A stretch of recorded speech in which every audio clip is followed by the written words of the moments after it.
అందరికీ నమస్తే అండి. YSR Congress party social media పొద్దున నుంచి దద్దరిల్లిపోతుంది తెలుసా. విపరీతంగా ప్రచారం చేస్తున్నారు. విపరీతంగా అది ఒక ఎంత పండగలా ఒక ఉత్సవంలా ప్రచారం చేస్తున్నారు.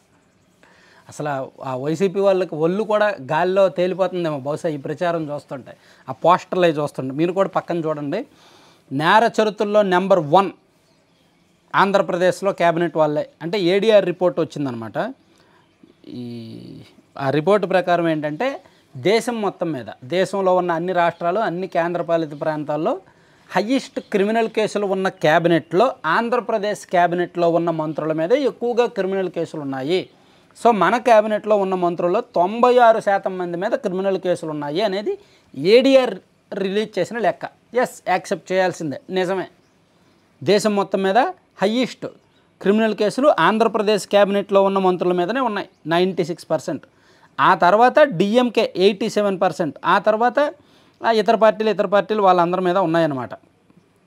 మన క్రిమినల్ కేసులు మన క్యాబినెట్ మీద చూసుకుంటే చంద్రబాబు నాయుడు గారి మీద 19 క్రిమినల్ కేసులు, పవన్ కళ్యాణ్ గారి మీద 8 క్రిమినల్ కేసులు, సుభాష్ గారి మీద 12, అచ్చెన్నాయుడు గారి మీద 13, లోకేష్ గారి మీద 17, ఇవన్నీ ఉన్నాయన్నమాట. సో దాన్ని వైసీపీ వాళ్ళు బీభత్సంగా ఉత్సవంలో జరుపుకుంటున్నారు. బహుశా వాళ్ళు పార్టీ కార్యాలయంలో స్వీట్లు కూడా పంచారేమో తెలీదు. ఇది ఏడీఆర్ రిపోర్టు. కానీ నేను ఒక అనలిస్ట్ని, నేను న్యూస్ ప్రజెంటర్ని కాదు. నేను న్యూస్ ప్రజెంటర్ అయితే ఈ ఏడీఆర్ ఇచ్చిన రిపోర్ట్ ఇలా ఉందని మాత్రం చెప్పి వదిలేసేవాడిని. అనలిస్ట్ అనేవాడు ఖచ్చితంగా పూర్వాపరాల జోలికి వెళ్తాడు. జర్నలిస్ట్ అనేవాడు ఖచ్చితంగా పూర్వాపరాల జోలికి వెళ్తాడు. దీనిలో మీరు పార్టీలు వెతికినా, బొక్కలు వెతికినా, కులాలు వెతికినా అది మీ కర్మ. సో నేను పూర్వాపరాల్లోకి వెళ్ళాను. అలా వెళ్ళే క్రమంలో నేను నేషనల్ మీడియాలో కొన్ని వార్తలు చూశానండి. మీరు కూడా ఒక్కసారి చూడండి.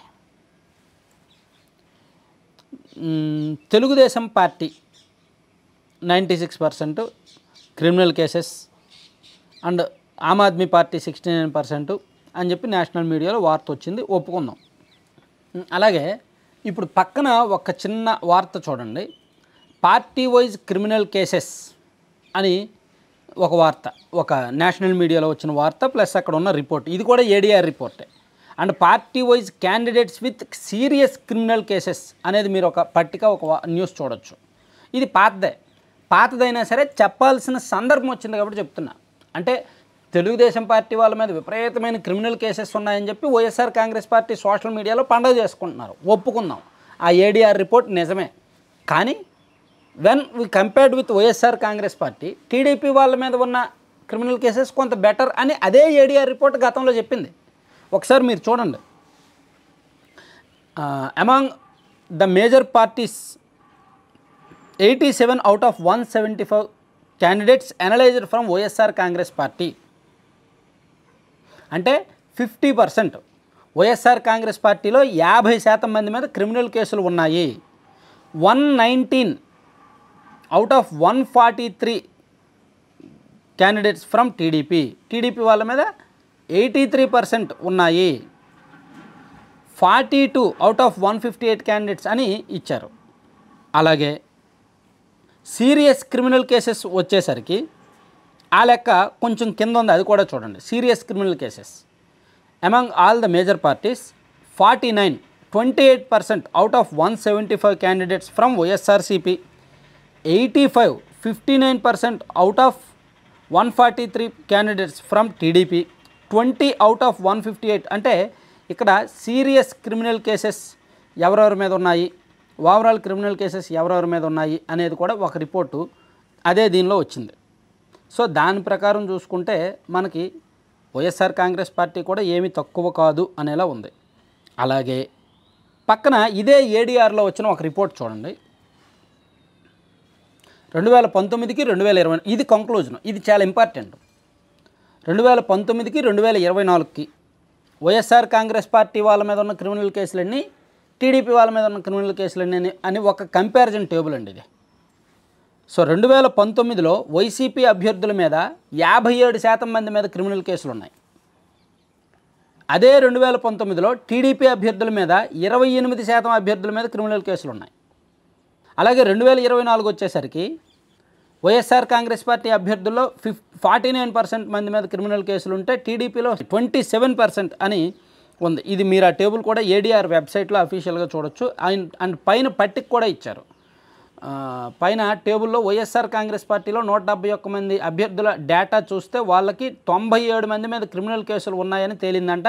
సో 57% రికార్డుల ప్రకారం. అదే టీడీపీలో 172 మంది అభ్యర్థుల మీద చూస్తే 48 మంది మీద క్రిమినల్ కేసులు, 28% 2019 నాటికి. అదే 2024 నాటికి వైఎస్ఆర్ కాంగ్రెస్ పార్టీలోనేమో 175 మందిలో 86 మంది మీద సీరియస్ క్రిమినల్ కేసులు ఉన్నాయి, 49% అని ఇచ్చారు. అలాగే టీడీపీకి వచ్చేసరికి మాత్రం 158లో 42 క్రిమినల్ కేసులు ఉన్నాయి 42 మంది మీద, అంటే 27% అని ఇచ్చారనమాట. సో అంటే ఇది సేమ్ ఏడీఆర్లో ఉన్న రిపోర్టే, ఒకసారి మనం డేటా చూడొచ్చు. సో ఓవరాల్గా ఇంకో విషయం కూడా మనం చెప్పుకోవాలి. అసలు పవన్ కళ్యాణ్ గారి మీద క్రిమినల్ కేసులు ఎందుకు ఉంటాయి? ఆయన ఏమైనా క్రిమినలా? ఆయన మీద 8 క్రిమినల్ కేసులు వచ్చాయంటే అది ఎవరి పుణ్యం, ఎవరి హయాంలో వచ్చాయనేది కూడా మనం చూడాలిగా. ప్యూర్లీ వైఎస్ఆర్ కాంగ్రెస్ పార్టీ అధికారంలో ఉన్నప్పుడు పెట్టిన కక్ష సాధింపు కేసులు అవి. పవన్ కళ్యాణ్ గారు విశాఖపట్నం వెళ్తే పార్టీ మీటింగ్ కోసం అక్కడ 3 రోజుల పాటు అతన్ని నోవాటెల్లో నిర్బంధించి కేసులు పెట్టారు. పవన్ కళ్యాణ్ గారు హైదరాబాద్ నుంచి రాజమండ్రి జైల్లో చంద్రబాబు నాయుడు గారిని పరామర్శించడానికి వస్తుంటే దారిలో ఆపి అతని మీద కేసు పెట్టారు. పవన్ కళ్యాణ్ గారు ఎప్పటంలో వాళ్ళని గ్రామస్తుల్ని పరామర్శించడానికి వెళ్తుంటే అక్కడ ఆపి కేసులు పెట్టారు. అంటే ప్యూర్లీ కక్ష సాధింపు కేసులు పెట్టారు. అందుకే పవన్ కళ్యాణ్ గారి మీద 8 క్రిమినల్ కేసులు నమోదయ్యాయి. లేకపోతే ఆయన మీద క్రిమినల్ కేసులు ఎందుకుంటాయి? అలాగే నారా లోకేష్ గారి మీద 17 క్రిమినల్ కేసులు అన్నారు. ఇవేమైనా ఇంత ముందు ఉన్నాయా? 2019కి ముందు ఉన్నాయా? లేవు. అసలు ఇక్కడ వైసీపీ వాళ్ళు పండగ చేసుకుంటున్నారు, ఓకే, ఎక్కువ క్రిమినల్ కేసులు ఉన్నాయని. అవన్నీ ఎప్పుడు పెట్టారు? వైసీపీ అధికారంలో ఉన్నప్పుడు పెట్టిన కేసులే. అంటే వాళ్ళు అధికారంలో ఉన్నప్పుడు వాళ్ళే కేసులు పెట్టి అది ఏడీఆర్ రిపోర్ట్లో వచ్చేసరికి వాళ్ళే దాన్ని ప్రమోట్ చేస్తున్నారంటే దీన్ని ఏమనాలి? వికృతానందం అన్నారు. దీనివల్ల ప్రజలకు ఏమైనా ఉపయోగం ఉందా? దీన్ని చూసి ప్రజలు ఏమైనా సంతోషపడతారా? ప్రజలు ఏమైనా పట్టించుకుంటారా? అసలు లోకేష్ గారి మీద 17 క్రిమినల్ కేసులు ఎప్పుడు పెట్టారు? ఆయన పాదయాత్ర చేస్తున్నప్పుడు పెట్టిన కేసులు. చంద్రబాబు గారి మీద 19 క్రిమినల్ కేసులు ఎప్పుడు పెట్టారు? వైసీపీ హయాంలో పెట్టిన కేసులే. అంగళ్ళలోనేమో ఆయన మీద రాళ్ళు దాడి చేసి ఆయన మీదే తిరిగి కేసులు పెట్టడం, ఎర్రగొండపాలెంలో ఆయన మీద దాడి చేసి ఆయన మీదే తిరిగి కేసులు పెట్టడం, ఇవన్నీ జరిగాయి. సరే, అసలు ఆ కేసుల మాటకు వస్తే సిబిఐ కేసులు ఎక్కువ ఉన్న నాయకుడు ఎవరండి?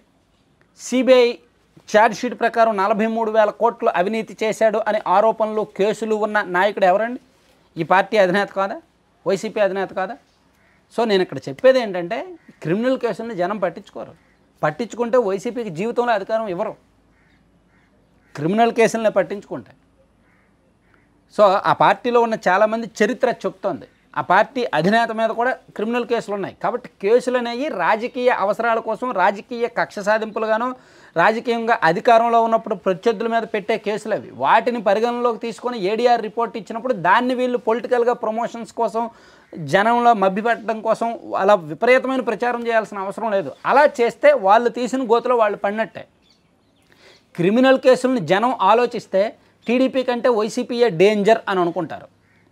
అవినీతిని జనం ఆలోచిస్తే చంద్రబాబు గారి కంటే జగన్మోహన్ రెడ్డి గారే డేంజర్ అని జనం అనుకుంటారు.